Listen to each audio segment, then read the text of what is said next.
Hi guys, my menu for this afternoon is ampalaya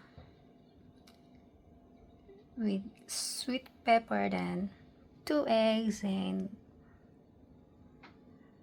like this onion, then with no cholesterol oil.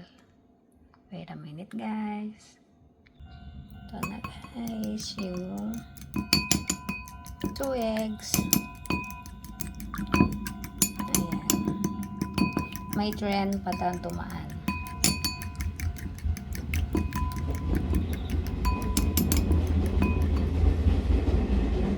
Ayan guys, na-slice ko na yung onion. Laka kasi ako nung tag nito. Naiwan ko dun sa kabila. Maglalagay ako sa fry pan ng oil guys. Ito na guys. Sesame oil.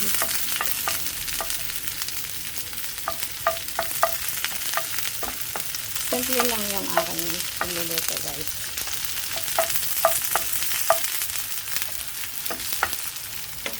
Pag ako lang kakain. Pag may kakain iba, ayan, maraming sahog. Pag ako, kahit wala ng sahog. Ayan guys. Ito na yung boiled, 3 minutes boiled ampalaya and sweet pepper.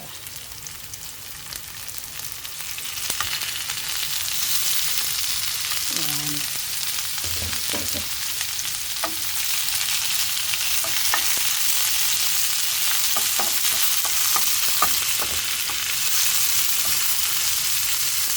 Pinakuluan ko muna yung ampalaya with asin guys.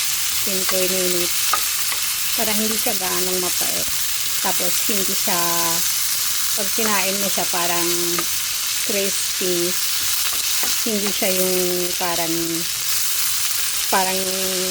ano ba, yung ang tawag nito. Basta pag kinain mo siya guys, juicy. Kasi pag idirekta mo siya guys, gisa yung ampalaya, nagiging matigas. Kaya binaboil ko muna siya with asin. Konting tubig lang. Ano guys, lagyan ko ng konting asin. Then konting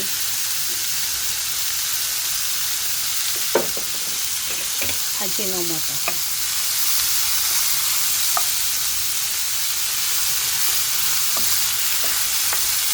Takpan ko lang salit guys. Ay wait, lagyan ko pala siya ng ito guys, ano, cinnamon powder konti. Ito yung aking secret guys. Malinamnam kasi pag may cinnamon. Pag sa mga gisa guys, ayan, lagyan ko siya ng konti lang na cinnamon. Then tatakpan ko sa taglit guys. Kasi hot cook na to guys. Tatakpan ko lang taglit. Ayan guys, tinanggal ko na yung sakit. Hot cook na kasi to guys. Kaya guys, ano na siya, madali lang kainin. Ayan guys, lalagay ko na yung egg.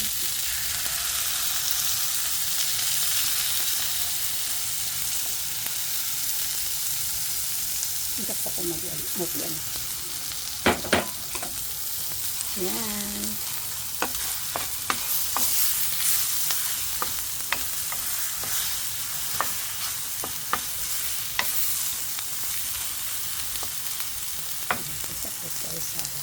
Hey guys, luto na yung aking ampalaya with egg.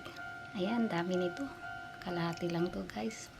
Then bukas. Tsaka yung gawa ko kanina, ni-ref ko na okra and apple with beans. Salad guys. No rice lang guys. Puro gulay. Gulay-gulay lang. Pag summer kasi maraming gulay pag summer. Bye guys! Thanks for watching. Love you all. Bye. Thank you.